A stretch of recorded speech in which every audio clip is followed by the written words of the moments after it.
নমস্কার বন্ধুরা, আজ আমি বানাবো আলু মটরশুঁটি দিয়ে কম মশলা দিয়ে তরকারি। এখানে আছে মটরশুঁটি বড় বাটির আধা বাটি, আর আলু আছে ছোট বাটির এক বাটি, আর সঙ্গে আছে একটা টমেটো বড় কুচি করে কাটা, একটা পেঁয়াজ বড় কুচি করে কাটা, আর রসুন 3-4 কোয়া রসুন। এখানে আমি মটরশুঁটি আর আলু একসঙ্গে প্রেসারে ভাপিয়ে নেব। প্রেসারে দিয়ে দিয়েছি মটরশুঁটি আলু, সঙ্গে একটু জল।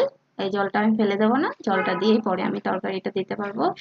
তরকারিতে জল যখন লাগবে, সাথে দিলাম একটু নুন, দিয়ে একটা সিটি মেরে নামিয়ে দেবো। প্রেসার ঠান্ডা হওয়া অবধি অপেক্ষা করব। তার মধ্যে আপনারা বলে দেবেন কে কোথা থেকে দেখছেন। আমার ভিডিওটা ভালো লাগলে কমেন্ট করে জানাবেন, তাহলে আমি উৎসাহিত হব, আরো ভিডিও দিতে পারবো। এই তো এখন আমি আলু মটর আলাদা করে নিয়েছি আর জলটা রেখে দিয়েছি। জলটা পরে আমি তরকারিতে ইউজ করব। আর এখানে 3টে কাঁচা লঙ্কা আর 3-4 করে রসুন নিয়েছিলাম, এটা থেতো করে নিয়েছি। এখানে পেঁয়াজ আর টমেটো তো আগে কেটে নিয়েছি, দেখিয়ে দিয়েছি। এখন কড়াইতে একটু তেল দিয়ে দিলাম। এটা একদম কম মশলাতে হেলদি খাবার। অল্প একটু তেল দিয়ে দিলাম। তেলটা গরম হয়ে গেলে, এখনো গরম হয়নি, গরম হতে একটু সময় লাগে, গরম হয়ে গেলে দিয়ে দেব পেঁয়াজ। পেঁয়াজ কুচি করে রেখেছি, একটা মিডিয়াম সাইজের পেঁয়াজ কুচি করে রেখেছি, সেই পেঁয়াজটা দিয়ে দেব এখানে।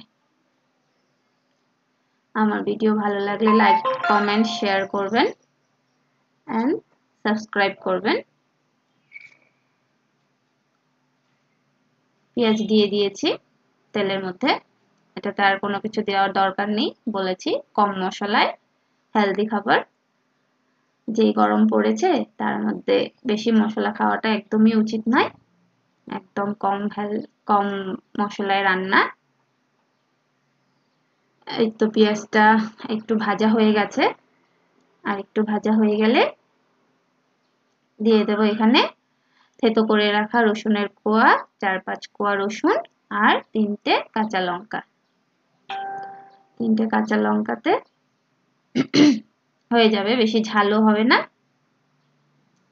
এখন একটু ভাজা করে নেব, যাতে নাকি রসুন আর পেঁয়াজের গন্ধটা চলে যায়, কাঁচা গন্ধটা চলে যায়। রসুন পেঁয়াজের কাঁচা গন্ধ চলে গেলে খেতে টেস্ট লাগে, না হলে একদম কাঁচা কাঁচা গন্ধ থেকে যায়, পরে আর ভালো লাগবে না খেতে। এখন দিয়ে দেব আমি কুচি করে রেখেছিলাম টমেটো। টমেটোটা দিয়ে দিলাম। এটা মিডিয়াম সাইজের একটা টমেটো। টমেটোটা একদম পাকাই ছিল, বেশি একটা কাঁচা ছিল না। অল্প একটু নাড়াচাড়া করলেই নরম হয়ে যাবে। আর টমেটো নরম হওয়ার জন্য দিয়ে দিলাম একটু নুন। একটু নুন দিয়ে একটু নাড়াচাড়া করলেই টমেটো নরম হয়ে যাবে। এখন এখানে আমি একটু গুঁড়ো মশলা নিয়েছি, 1/2 চামচ জিরে গুঁড়ো, 1/2 চামচ হলুদ গুঁড়ো, আর একদমই হাফের থেকেও কম একটু মরিচ গুঁড়ো। বেশি ঝাল তো দেওয়া যাবে না, আমার ঘরে বাচ্চা আছে, বেশি ঝাল খেতে পারে না।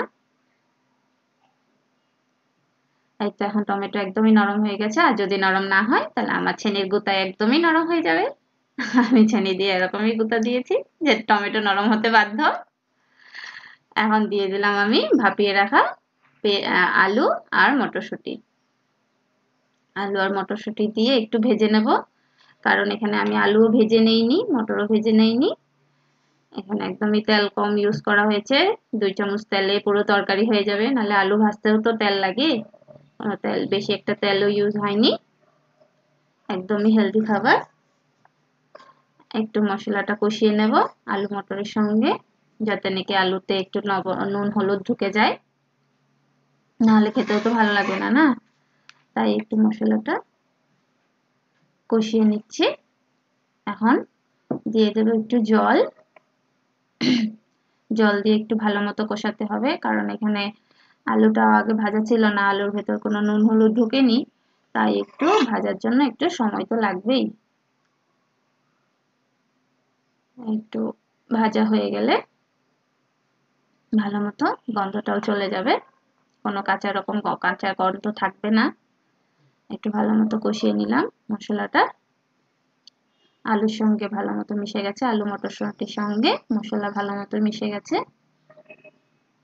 এখন আমি যে জলটা ছিল মটর আর আলু সেদ্ধ করে, ওই জলটা একদমই ফেলে দেইনি, বাটিতে করে রেখে দিয়েছিলাম, দেখিয়ে দিয়েছিলাম, সেই জলটাই দেব।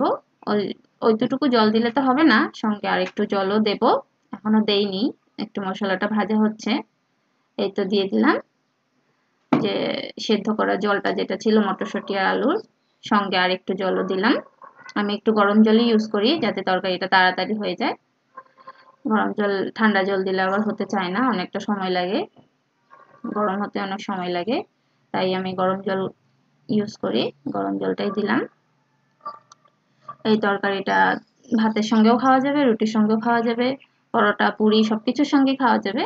আমি সকালেই বানিয়েছিলাম, সকালে ব্রেকফাস্টের জন্য, রুটির জন্য, সঙ্গে রুটি ছিল, রুটি দিয়ে খেয়েছি, অনেক দারুণ লেগেছে খেতে। আর গার্নিশিং এর জন্য এখন আমি একটু দিয়ে দিলাম ধনেপাতা। ধনেপাতা দিলে খেতেও টেস্ট লাগে, দেখতেও ভালো লাগে।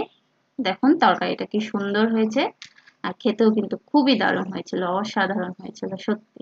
আর আমার মেয়ে তো বলেছে একদম মুখের জবাবই নেই, এতই দারুণ হয়েছে,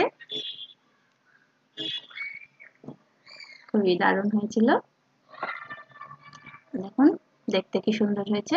আর একটু গার্নিশিং এর জন্য এখন আমি দিয়ে দিলাম পেঁয়াজ কুচি, একটু পেঁয়াজ রেখেও দিয়েছিলাম এখান থেকে।